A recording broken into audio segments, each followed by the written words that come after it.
Kepergok curi susu anak, pria di Pasuruan dikunci dalam minimarket.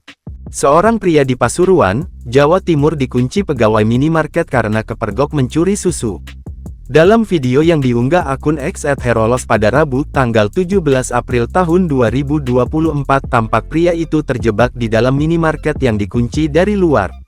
Pria itu berdiri di dekat pintu kaca dengan wajah mengibah. Sementara itu, pegawai minimarket berdiri di luar pintu. Warga juga tampak berkerumun untuk melihat kejadian ini.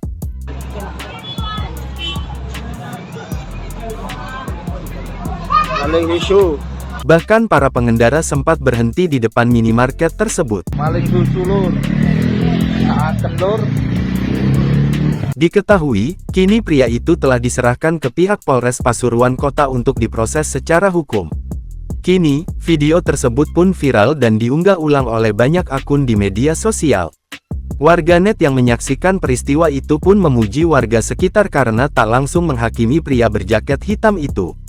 Pihak TribunSumsel.com hingga saat ini masih mencari informasi yang lebih mendalam terkait peristiwa tersebut.